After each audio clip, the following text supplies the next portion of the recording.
Hey, what's up, guys? I'm Steve. Welcome back to the channel. Welcome back to another video. If it's the first time stopping by the channel, hit that subscribe button. Trust me, you won't regret it.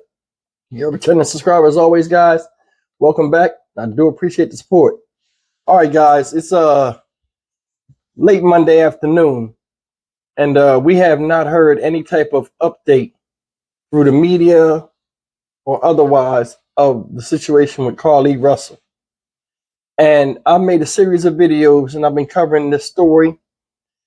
And the last video I made was saying, hey, give the benefit of the doubt to Carlee Russell and her family. Leave them in peace, because it was a surreal ordeal this woman has went through, and is upsetting to, turn on somebody and put them start a witch hunt. I want to play a video for you guys that a former FBI agent explained to the media, because they're looking for answers just like us, because all of a sudden she secretly popped up at the house today, and the things where they're saying, oh, she's home. That hospital was swarming with media. They would have got her, because this is a crazy story that rocked America. They would have saw her. All of a sudden, boom, she's at the house. She's popped up. Now, I don't know how big the media is in Hoover, Alabama or whatever, but it's just strange she just got home all of a sudden. Listen, I'm not going to call cap on this, but my eyebrows and my ears are raised, because something is wrong. And the way, if this investigation is going the way this former FBI agent says in this video I'm going to show you is going, it's all going to be exposed. And when it comes out, guys, this is going to be strange. It's going to be crazy. Check this out, and we'll come back and talk about it. And a lot to unpack in this story. So let's welcome now former FBI Special Agent Stuart Kaplan. Stuart, thank you so much for being here. Let's dive right in. Police say this is an ongoing investigation. What are they doing right now to either validate or invalidate her story? Well, I think certainly if you look at the physical evidence, and I would start obviously with the video evidence of the camera that picked up the car along the interstate. Certainly the camera or the video does not in any way show a toddler near or in any proximity to where she ultimately stopped. In fact, if you watch the video, she actually goes down the highway for a good distance before she finally comes to a stop. The first thing, as an investigator, I think anybody could appreciate that if you saw a toddler in the middle of the night out there on an interstate, you would stop your car instantly and get out frantically and try to protect that child. The behavior of seeing the car continue down the highway, number one, is inconsistent with the belief that, in fact, there was a child along the road. Also, I think you would understand and appreciate and anticipate that other motorists would have made the same observations and would have called 911 or would have stopped their vehicles, obviously to render aid to this child in obviously grave danger. So those are the obvious direct evidence that I would have a problem with. I see this case, unfortunately, more as she may have been involved with someone else, and maybe in order to have an alibi for where she was. I think we may see this case unravel in the days to come. So, Stuart, how do investigators go about tracking her account, putting some of these pieces together? Well, the first thing is the cell phone was left on the side of the road. And so, of course, it is my understanding that the phone will not offer any information with respect to after she apparently allegedly was abducted. However, the phone will be of importance to backtrack and see who she was talking to, who she was texting, and most importantly, in fact, we saw the advancement of this technology, the location services that are indicative now in all cell phones, where it can pinpoint with direct accuracy as to where she was at any particular time. They'll be able to go back and see where or whether or not, in fact, there's some validity to where she was coming from.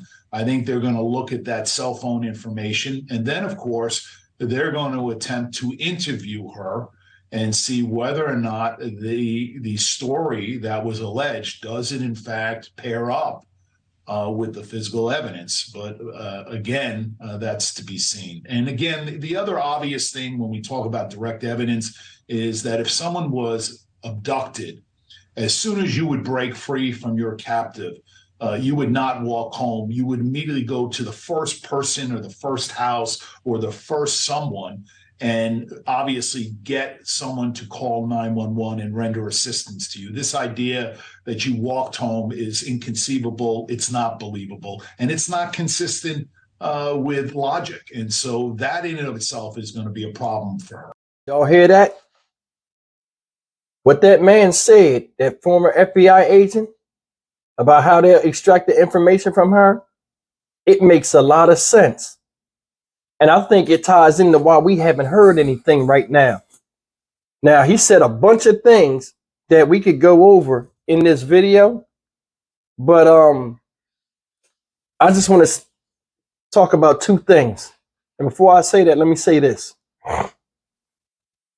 There are a lot of holes, and you guys, a lot of you guys out there, you know, you guys pay attention. Like I said, this is one of the videos where a lot of people didn't agree with me. They were respectful in the comments, but they said, hey, Steve, come on, man, wake up, you know.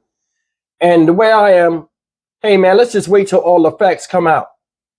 Some of the stuff he spoke was facts that have to be answered for this story to even be where we can hold it in our hands and hold weight. When he said, the first thing he said that made me be like, okay. When he said, the way he see it, she probably left her stuff there because she was on a little tryst or something with somebody else, and it was purposely done.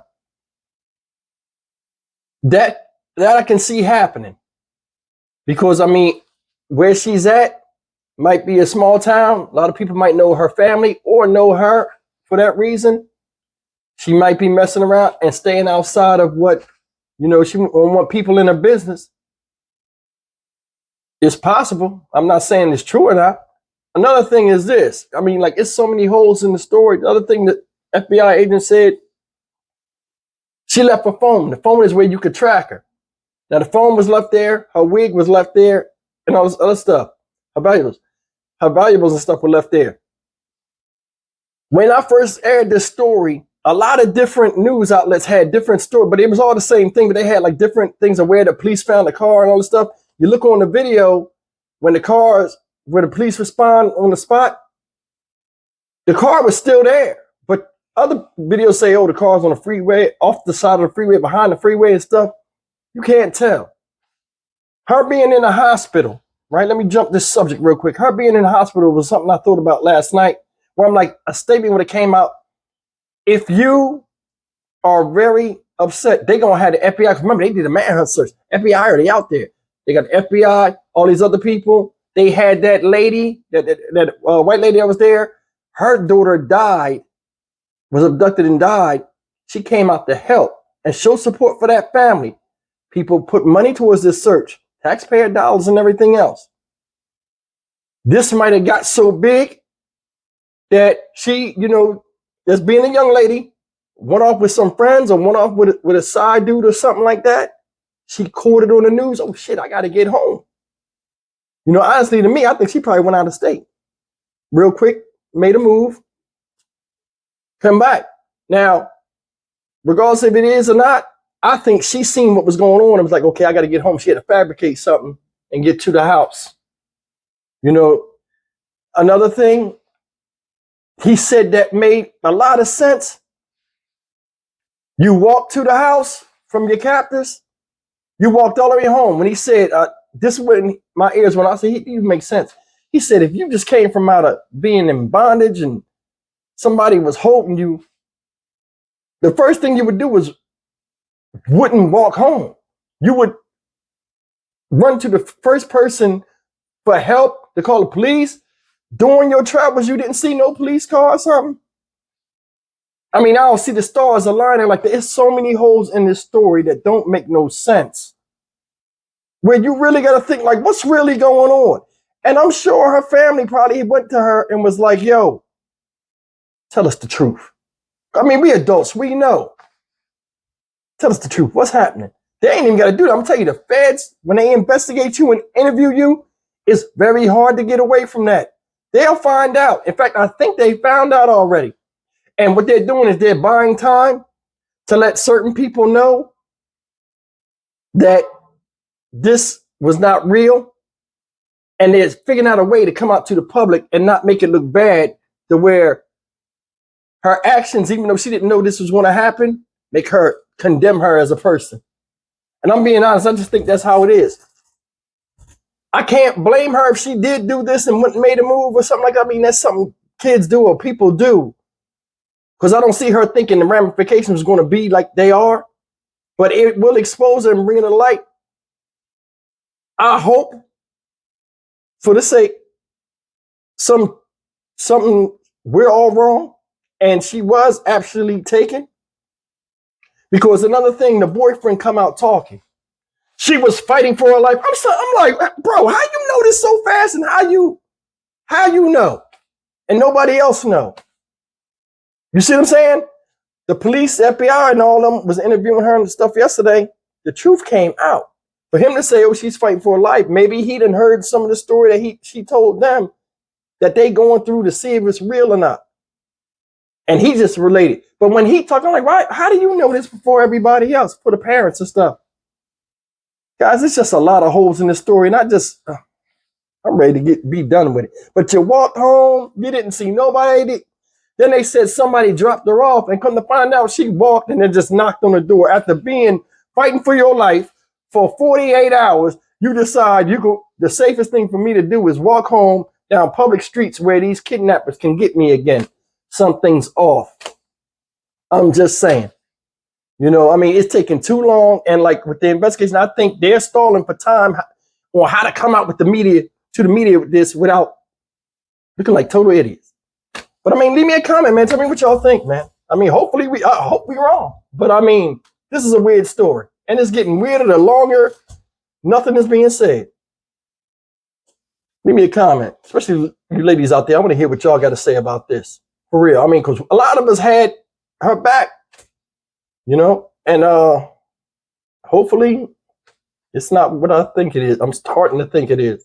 I'm Stock Market Steve for the Dynamic Reason channel. As always, like, comment, share, and subscribe. I want to hear from you folks. Leave me a comment. And I'll see you in the next video.